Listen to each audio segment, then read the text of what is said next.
Welcome to episode 48. Hey, this is John Lee Dumas of EO Fire, and you're listening to Who Did That Voice, where we take an in-depth look at voiceovers.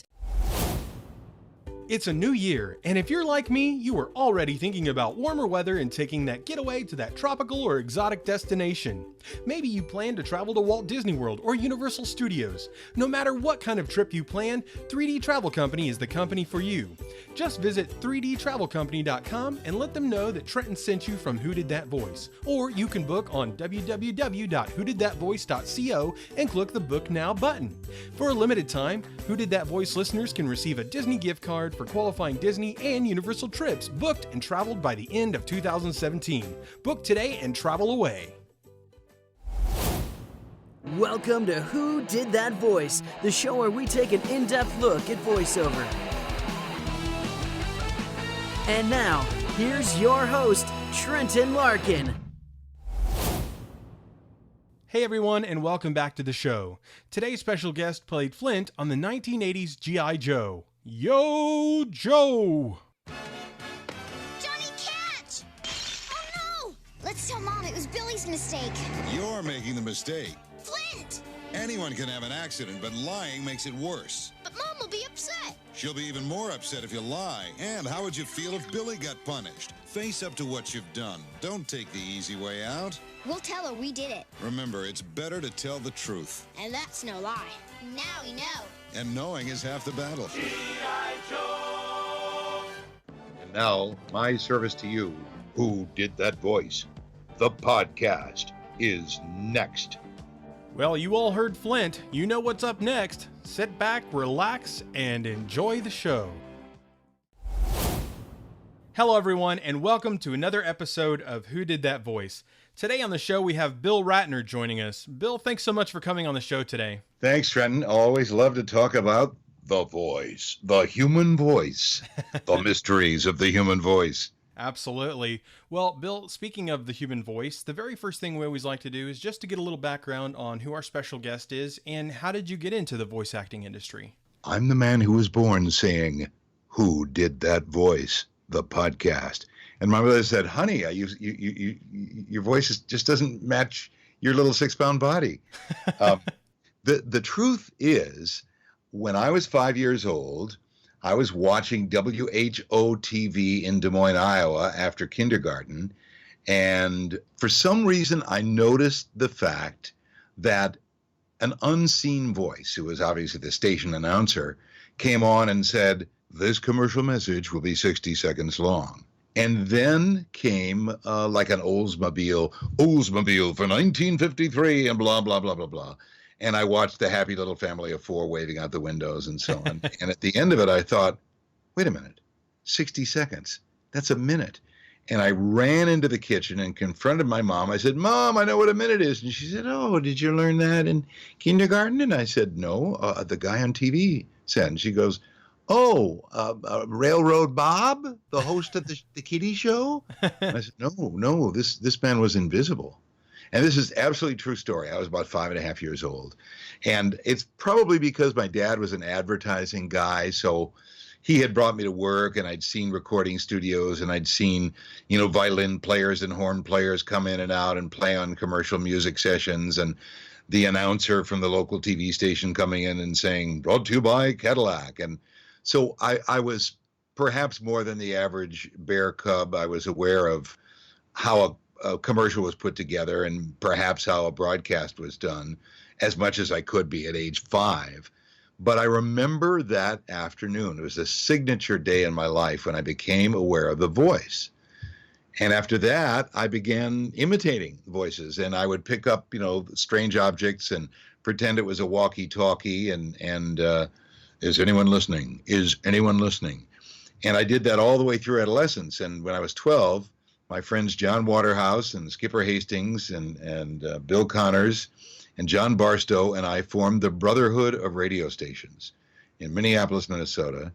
And I had a little night kit wireless broadcaster, a 5-watt AM transmitter, and an intercom in my house, and all of us wired our houses for sound, and we'd bug the kitchen so we could overhear our parents talking, and then we'd blast music through the house, and we'd meet every week and be on each other's shows, much like I'm on your show today. I mean, really, in my life, not that much has changed. And so that's a really long answer to your question. And I didn't actually do real voiceovers until I went to film school when I was about 30 years old. And I had a film teacher who had written for early television for Bonanza and Naked City and Harlem Detective, a guy named Larry Menken, and he said, you're going to do the voice for the class film project in film school. And so I started getting a couple of gigs from my teachers who also did, sales videos on the side and so on. And then I went into radio around the same year, got a part-time job out in the suburbs at a small station. Easy listening music type station. And that was the beginning. And then when I got to LA, I began taking voiceover workshops that are like, they're like voice acting workshops. Yeah. Yeah. They were fun. And I didn't stop.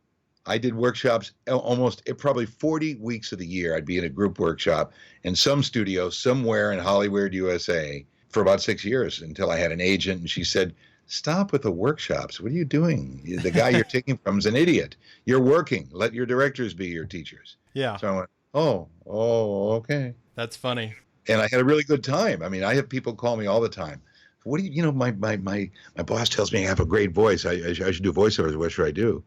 And I always tell them the story. I did voiceover workshops for 6 years. And people usually get bored after about maybe 6 weeks of workshops because, they cost a couple of bucks and so on. But for some weird reason, I didn't get bored. I just had fun and started meeting people and getting better. And it takes a while. It took me a long time. You remember the great Casey Kasem, right, Trenton? Oh, yeah. Hi, Casey Kasem, America's Top 40. He just died last year. Yeah, so sad. And so sad. I ran into him at a seminar. I'd gone to a seminar that was doing a thing about casting and voice casting and talent casting. And he was sitting next to me just totally by accident. And he at the time was doing everything in voiceover besides America's Top 40. He was doing airlines and NBC promos and just making millions literally a year in voiceovers. And I knew somebody who he knew. So I said, excuse me, Casey, I'm Bill, and I think we know somebody in common. And he goes, oh, Irv, oh, yeah. And, and he was very nice. And we chatted. And then I said, hey, I'm a fledgling voiceover guy. Any advice for somebody like me? And he stopped and he looked at me and he said, it's funny. Here I am with a funny little voice like me. My parents, Lebanese immigrants. And I grew up behind a grocery store in Detroit City. And I'm doing everything. I said, yeah, I know. And he said, guys with voices like you, you're not doing nothing. And he got up and walked away. And I thought, my hero Casey Kasem just said something like kind of a negative Zen koan. I better figure out what it means. And what it meant was I have sort of a typical announcer's voice in a way. And he was very proud of the fact that he had kind of this unusual voice, but he was doing everything. And they were moving away from the typical announcer. They wanted it more actorly, Donald Sutherland on Volvo and so on like that. But so this is a really long-winded, almost never-ending answer to your question about how I got into voiceover. Well, I really appreciate it because you're giving us the backstory on who you are, which is fantastic. And that's what this show's all about. So yeah. But then when I moved to LA is when I did more radio and workshops and took a workshop from the great Michael Bell, who played Duke on G.I. Joe, and of course thousands of other voices, the Smurfs and everything else. Still works doing voiceovers.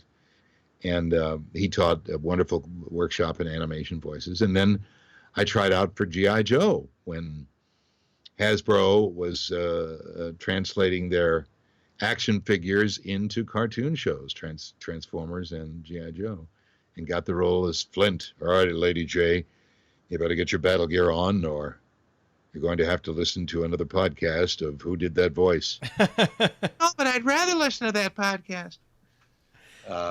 Anyway, so that's how it all slowly but surely began. And then really just a couple years after that, and I was, 37, 38 years old, I quit radio and just have been doing voiceovers full time ever since. And it changes, as I get older. I don't play 20-year-olds anymore, but I do news stuff for everything from Bloomberg Radio to CNN to news affiliates around the country, and do comedic stuff for Squidbillies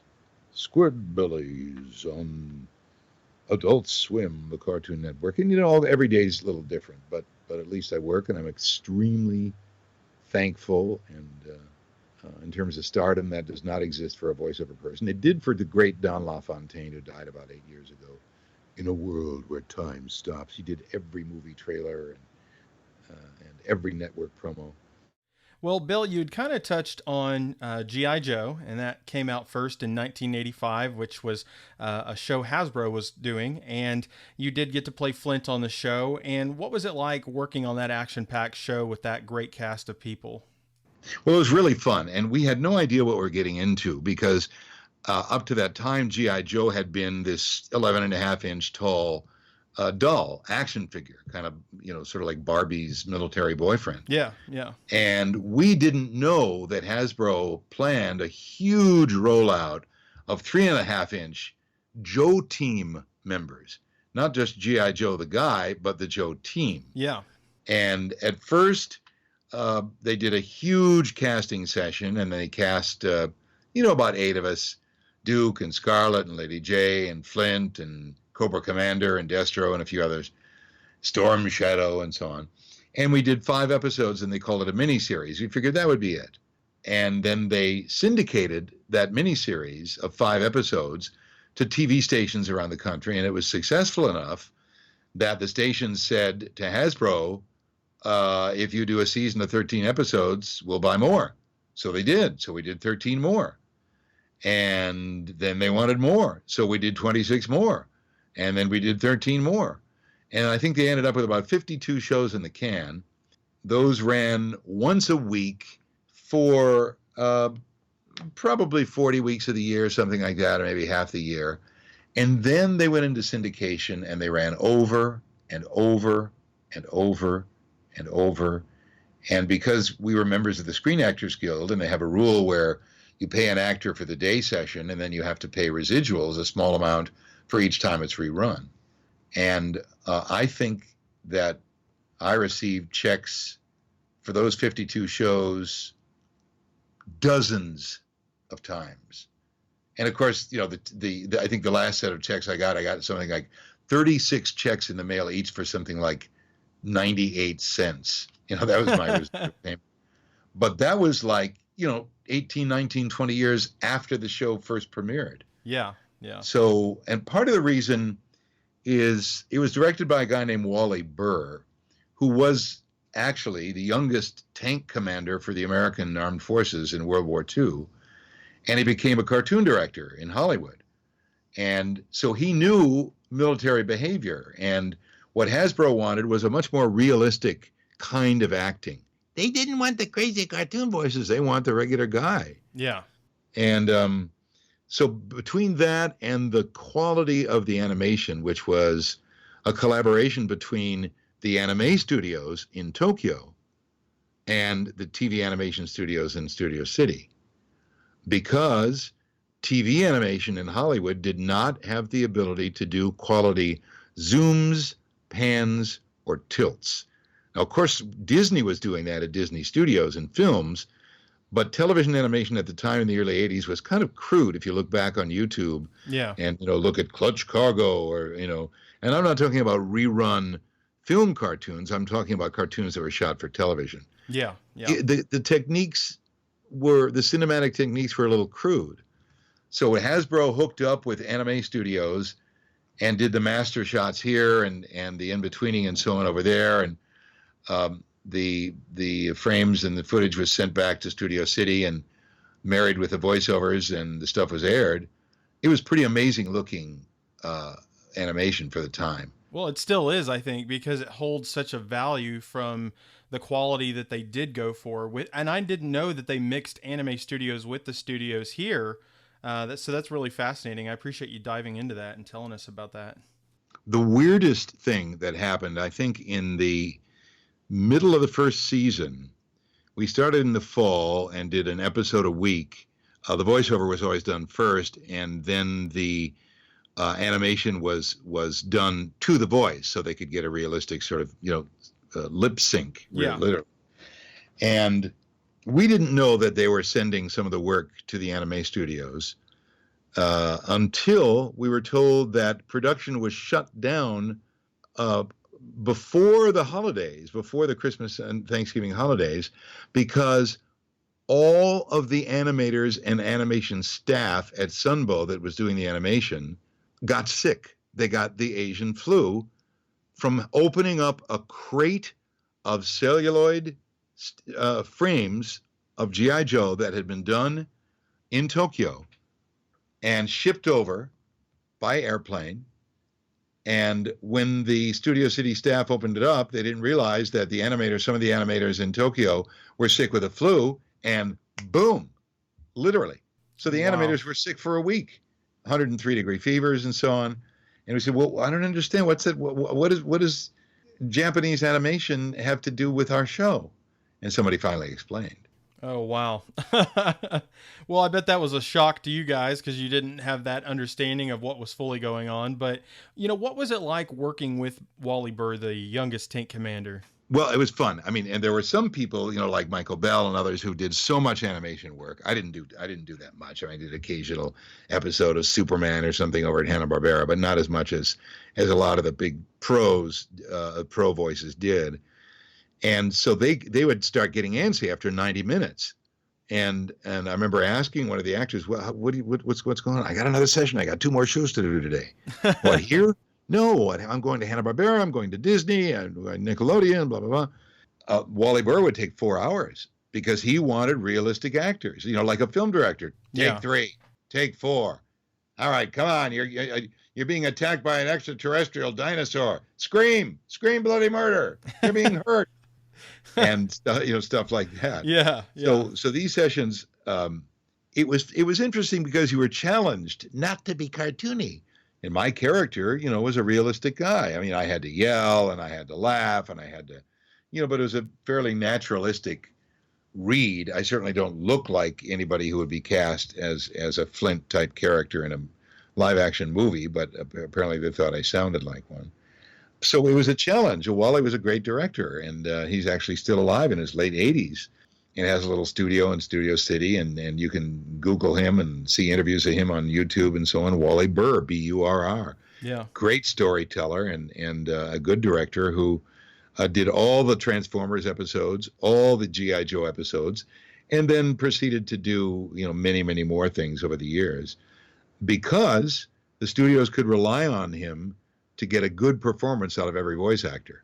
But in order to do that, they had to keep his 4 hours. And a lot of the actors weren't used to it. They were used to doing 5-6 shows a day, hopping from studio to studio, 60 minutes here, 90 minutes there, recording the stuff wild so they didn't have to do dialogue.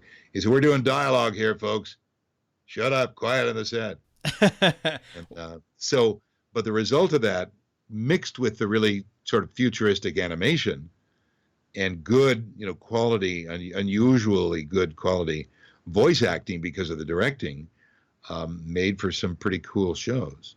Absolutely. And they definitely hold the test of time, especially like the G.I. Joe movie, when you were able to come back as Flint. And were you guys still doing G.I. Joe up until the movie that didn't fully actually release in theaters based on some stuff that was going on with Transformers movie? But did you guys record all the way from 85 to 87, or was there kind of a break in there? Or there was a break. There are always broadcast breaks. There's summer. They'll do most shows these days, episodic television. CSIs, etc. Will do 26 episodes. So that's 26 weeks minus a few special holiday specials and so on. So the rest of the time it's reruns and summer and so on like that. So we would do 26 episodes in a year. And so the film, G.I. Joe, the movie, the animated movie, was done I think in the middle of the second year. And it was done at one of the same sessions. They just handed us a different script, said, okay, here you go. What's this? It's longer. Well, it's the movie. And they flew a sound crew down to Miami to record Don Johnson as one of the main characters. And he was on the set of Miami Vice. And they literally brought a tape recording device, into his trailer. What happened with the movie and why it was only released on video and not released in theaters was because Duke was killed in the movie. Michael Bell's character Duke. Yeah.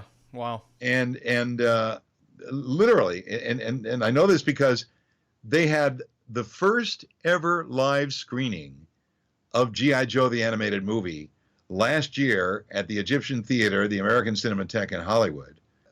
One of the writers on the show said it was screened once miles away from Comic-Con in about 1986 outside San Diego at a suburban theater, and a few fans were there, and there was some hubbub and protests, and the staff, and they had a Hasbro, and said, well, wait a minute, we can't show this. We have a whole season of Duke and Lady J and Flint and Scarlet and everybody else. But they killed off Duke in the movie, so they canned the movie. Wow. It was never released theatrically. It was released a few years later on VHS. A few copies were sold on eBay. And so they showed this amazing, crazy thing along with Transformers movie at a special screening just last year in Hollywood. And we all went, and it was a great crowd. But it was an odd editorial decision to kill off one of the main characters in the middle of the season where he was alive and well. Yeah, and I know they did the same thing in the Transformers movie where they killed Optimus off, and that infuriated fans because they loved him so much. But I know the toy companies were just trying to bring on a new toy line and replenish new actors and characters as time went on. But Duke and Optimus and Flint and Scarlet and Lady J on G.I. Joe, those characters were so established, like Optimus was, that if you took them away, it kind of took the whole essence of what G.I. Joe was away, as it did for taking the essence away of what Transformers was when they killed off Optimus. So ultimately that did happen. Yeah. At the end of the second season, the Screen Actors Guild called a strike for cartoon actors. And we said, wait a minute, why are we striking? And the studios wanted the right, Warner Brothers and Disney and Nickelodeon, everybody else who makes cartoons for film and television. They suddenly wanted the right to use an individual actor for more than just 3 different voices. The rule was you can have an actor do the voice of Flint, and in the same session you can ask him to do a voice of the security guard. Yeah, hold on, sir, just a minute. And you can have him do the voice of the French chef in an incidental scene. But yes, my captain, you would like the pancake for breakfast. But that was it. That was all they were allowed to do. And when it came to negotiation of the contracts, which expire every 3 years, as they do in any industry, whether it's auto workers or coal miners or actors, whatever, our contract was up. And one of the sticking points on the negotiation table between the union and all the studios was the studio said, you know what? We want to be able to use a versatile voice actor for as many voices as we can get him for, and just pay him the same amount of money. Wow. And the union said, no, if you want to use extra voices, you got to pay him a little extra. Yeah. And they said no. And we said yes. And they said no. And we said yes. And also there was an issue of when you get an actor in a studio and you have him do 25 voices, the voice starts to wear out. And actors, in that situation can injure their voices and suddenly they can't work. So that's why they have rules about dancing, and they have rules about, stunt people and actors and so on like that. And Deke, who was the distributor for Hasbro of G.I. Joe and Transformers, said, if you guys go on strike, we're moving G.I. Joe to Canada. And we said, you can't do that. And they said, yes, we can. And we went on strike for about a week. Our sessions were canceled, and I was never called for another G.I. Joe session again. My character no longer existed. I think Cobra Commander and Destro existed, and a few other bad guys, and a member of the Cobra team, and I don't know how many other Joe characters, but they invented all new ones. But they all sounded like out and about, all like this here, because they were done up in Canada there by Canadian actors. Well, I always wondered why G.I. Joe changed. I never understood that as a kid, because it was like a complete shift. So total shift, almost all Canadian actors, and the show didn't even last another year. That was the end of it. Wow. So that was the end. We were silenced by an angry employer who said, "If you guys walk the streets and tell us we're jerks, we're leaving the country." Wow. And, that's what happened. Well, that's really sad, because it ultimately did, I think, kill the franchise, because, like you said, it didn't even last that much longer after they moved it and tried to reinitialize it, in essence, kind of to carry on that legacy with a whole new cast for the most part. So Right, but in the meantime, Hasbro stock quintupled in value from the day of the first release of the new action figures of the Joe team and the broadcast of the episodes of the show to about 2 years later. If you'd put $1,000, in fact, on the first day of recording, a young associate producer was passing out the scripts, and she said, "I have two announcements. One is, I can only tell you just a little bit, but I'm not supposed to give you any details, but you are advised to buy Hasbro stock." And we thought, it's a true story. And I thought, we looked at ourselves, what are they trying to boost the stock price by having a couple of lousy voice actors buy their stock? If they had told us more, it would have been insider trading, because they knew they were about to do the biggest rollout of action figures in the history of the toy business. yeah. And I put $1,000 down and bought Hasbro common stock in the fall of 1983. By 1986, that would have been worth about $5-6 grand. Wow. So, and the other thing she told us was, "Oh, I'm supposed to tell you nobody dies in G.I. Joe." And I said, "What are you talking about? It's a war cartoon." Well, parents groups have gotten wind of it, and they don't want their kids to watch people dying on screen. So if ever a bad guy has to go, he's in his action flying figure, and he is blown out of the sky, and he parachutes out over the horizon, and that's the end of it. So Yeah. no literal blood and guts on screen in G.I. Joe. Well, it was a very unique show because of that aspect, even though it was kind of from those focus groups and parent groups that were kind of anti-death on screen. I think it gave it that classic tone that people love now, because it is just so unique from anything else out there. Yeah. Well, one of the other things I was curious about was, did you get a chance to really know Chris Latta when working on G.I. Joe? Yeah, Chris is a real character. Cobra Commander, right? Yeah, Cobra Commander and Starscream on Transformers. And what was he like to work with? He was a stand-up comic, so he was a very hyper, funny, nervous guy, and he was building himself when he died. He died at a young age. Yeah, sadly. Just after G.I. Joe went off the air. He was in his 30s, and he was building a successful career in Hollywood as a stand-up comic on stage, live, and was doing a little touring of the comedy clubs, because he could do so many voices, and because he was known as Cobra Commander, and he was a funny guy. In person, he was just a little kind of nervous. Hey, kind of hyper. Hey, how you doing? Yeah. But he was a nice guy, and he would, his voice as Cobra Commander was, one of the signature voices of the series. Well, besides playing Flint on G.I. Joe, you have kind of mentioned that you were in some Transformers episodes. What are some other characters that you've played besides Flint? There was a bit of crossover between G.I. Joe and Transformers. It was done by the same production company, Sunbow, for Hasbro. And oftentimes, some of the same actors played characters in Transformers. I actually, weirdly enough, played my father. Wow, okay. Dashiell R. Fairborn Sr., because my illegitimate daughter, the daughter of Lady J and Flint, was a special ops soldier, a female officer. For Transformers or? In Transformers. Oh, okay. Wow. With the last name of Fairborn. Wow. Sees the ghost of her grandfather, and I played her grandfather. Wow. And That's I think awesome. I played a couple of incidental, grunts and, security guys and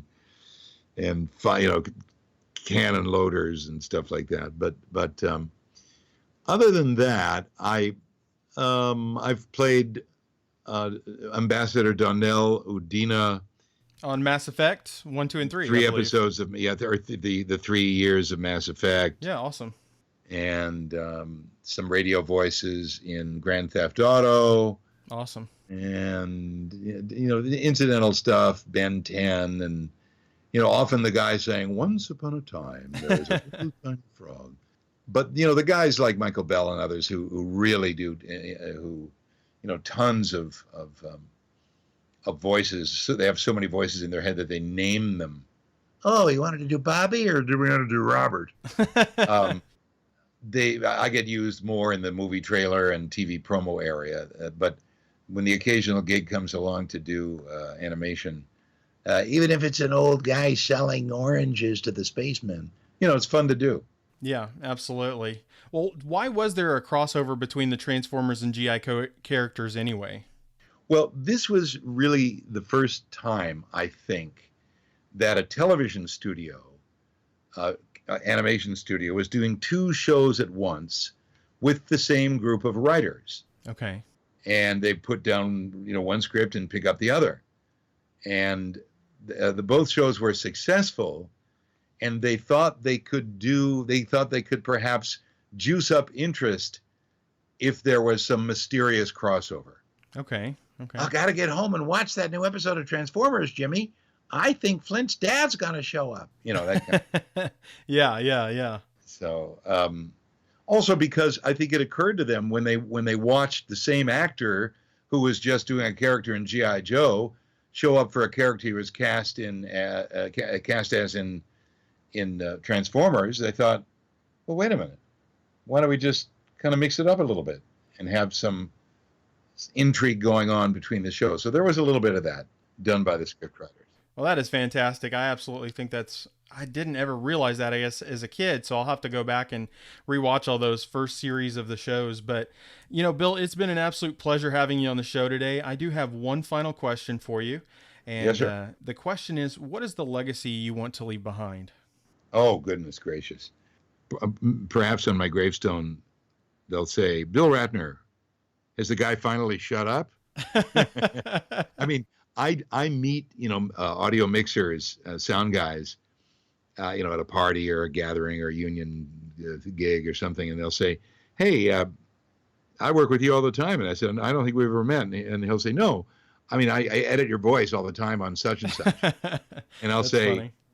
So sorry, I have to listen to that day after day after day. No, I think, I mean, what would the coolest headline be in Variety? Bill Ratner, one of Hollywood's signature voices. And I think really only by virtue of having hung around long enough, because so many people come and go in show business, and the business, especially for performers, can be very, very fickle. But I'm still flapping my lips for a living, and proud of it. Absolutely, Bill. Well, thank you so much again for being on the show. It's been an absolute honor and pleasure having you today. You're welcome, Trenton. This is great fun. I really, you do a great service, and you got a great website, and it's fun for me to sort of reminisce about working with some of the people you've interviewed. So yeah, absolutely. Well, Bill, it has been an absolute honor and pleasure having you on the show today. Would you just give us a closeout today as Flint from G.I. Joe? All right, Lady J, we got to get out of here. I can't get my gear on, and I can't shut off that Who Did That Voice podcast. It's just fascinating. We got to go. Cobra's on their way. Yo, Joe. You've been listening to Who Did That Voice, the podcast. Well, everyone, I sure hope you enjoyed today's episode with Bill Ratner. And if you did, please find me on Twitter or Facebook by searching Who Did That Voice. I would love to hear from you. You know, a question you might ask yourself is, where can I listen to Who Did That Voice? That's an excellent question. You can hear us on iTunes, Stitcher Radio, TuneIn Radio, YouTube, and our website at www.whodidthatvoice.co. Click the Episodes tab and listen away.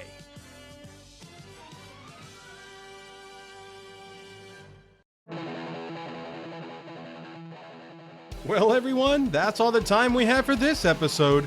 Join us this Friday for our next special guest, Mary Mack, the voice of Lady J from G.I. Joe. You won't want to miss this episode. Hey, do you ask yourself who did that voice?